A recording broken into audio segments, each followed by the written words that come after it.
नहीं, मैं अपने बेटे का हक यूं आसानी से किसी की झोली में नहीं डाल सकता।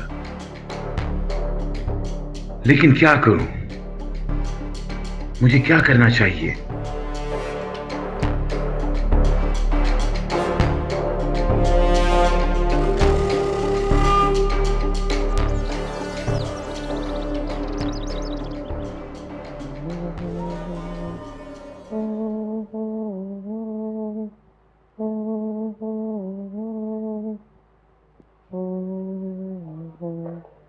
सलाम बाबा। वालेकुम सलाम। अभी थका के सोया समर। मामा कह रही थी ज़ैन अली से ज़्यादा नॉटी है। आई एग्री, आपका पोता बहुत नॉटी है। ये बच्चा न मेरा पोता है न ज़ैन अली का बेटा, ये सिर्फ और सिर्फ अनवर अली का नवासा है।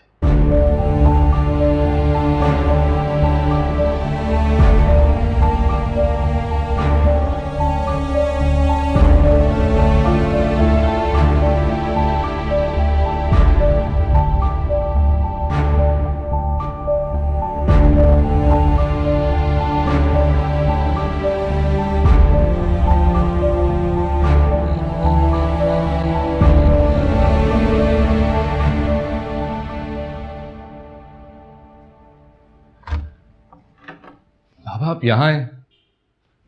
मैं कितनी देर से आपको ढूंढ रहा था। कहो क्या बात? बाबा घर का काम बिल्कुल सही तरीके से चल रहा है, लेकिन मैं बिल्कुल ही भूल गया कि कॉन्ट्रैक्टर की इंस्टॉलमेंट की डेट बिल्कुल करीब है। उसके लिए मुझे आपसे चेक चाहिए था और कुछ और अमाउंट चाहिए था।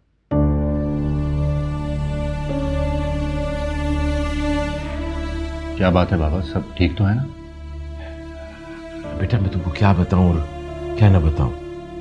मैं भाई साहब के पास गया था रकम के लिए, लेकिन उनके रवैया देख के तो मैं बहुत हैरान हूं।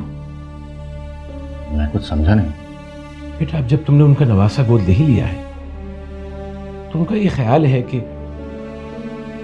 सारी जायदाद का हक उस अडॉप्टेड बेटे ही का है, तो मुझे उनसे कुछ नहीं मांगना चाहिए। क्या वो ऐसा कैसे कह सकते हैं? इसीलिए मैं कहता था कि अपनी औलाद होती है। आज ये ताने न सुनना पड़ते हमको। घर तैयार नहीं हुआ है, जितनी रकम मेरे पास थी मैंने तुमको दे दी, और आज जब मैं उनके पास गया अपने पैसों को तकाजा करने के लिए, उनका रवैया बदल गया है। बड़ी अजीब बात है। उनका नवासा गोद लेने का ये हरगिज मतलब नहीं था कि हम अपने हिस्से से दस्तबरदार हो जाएंगे। अच्छा आप फिक्र ना करें, मैं उनसे खुद जाकर बात करता हूँ।